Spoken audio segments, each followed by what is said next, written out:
All right. Hello. Welcome. Thank you all for spending this time with me tonight. My goal is to start a conversation with you. My hope for our conversation is to address everything. Healthcare, education, agriculture, infrastructure, anything that's important to you, it's on the table. Everyone is invited to this conversation. There are enough seats at this table for all of us, and especially for those of whom who have been turned away up to this point. In all things, I strive for a true multi-way conversation. I won't talk at you. I certainly won't talk over you. I will talk with you.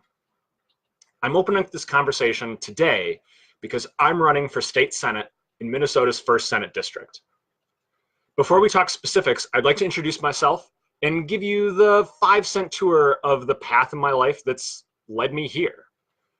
I was born and raised in Minnesota, to parents who always encouraged me to ask questions and instilled in me the belief that part of being a good citizen was not only staying informed about current politics, but also directing some of my numerous questions to politicians. After finishing high school in Apple Valley, I continued my education at Northland College in Wisconsin. Biology degree in hand, I married my best friend from high school, Betsy. We shared first period English freshman year, and we also share a birthday.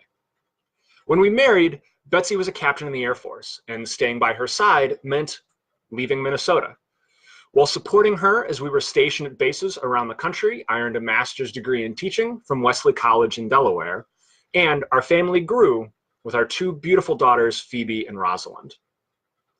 Our plan has always been to make our way back up to Minnesota and raise our family here. As luck would have it, when our time at our last base was coming to a close, we were given the opportunity to join Grand Forks Air Force Base, and we were thrilled. Returning home as Betsy finishes out her service with the Air Force and transitions back into private life is a dream come true. Not to mention, the grandparents are over the moon to be a short drive from their granddaughters. I emphasized in my opening how everyone was invited to this conversation, and that includes you. I've seen firsthand how quickly divides of all kinds, but especially political ones, are bridged when everyone remembers we share a common purpose. Within the military, I've had the pleasure of knowing many service members and their spouses, and they come from all backgrounds, and they all worked together to serve the interests of this country. I've seen time and time again how despite personal and political differences, once we recognize our united goal, we can work together to improve everyone's life. Minnesota is home to us all, and it is an amazing one.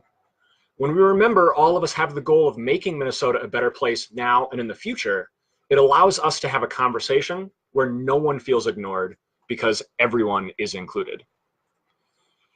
I guess the last detail to cover for the moment is how. How is this conversation going to take place? Minnesota icon and personal hero Paul Wellstone had it right when he talked about cafe politics. You have these conversations with everyone by going to where everyone is. Coffee shops, bars, diners, parks, county fairs, spaghetti dinners, and everywhere in between is where I will be in order to have this conversation with you. The issues that our state faces today affect us all and shouldn't just be discussed by lawyers and lobbyists. The so-called solutions shouldn't be handed to us without the input from the people they will impact. This conversation is too important to leave to just a few. We all need to be heard. So I'm Reed Perkins, and I'm running for state senate. If you see me, say hi and tell me what's on your mind. If it's easier for you to chat over the phone or online, let's do that. You deserve to be heard by the people employed by you to represent you. And those employed have a sacred responsibility to hear what you need to thrive. Over the coming months, I look forward to sharing my vision with you and finding out what your vision is, so that the rest of the state hear our voices together. Thank you.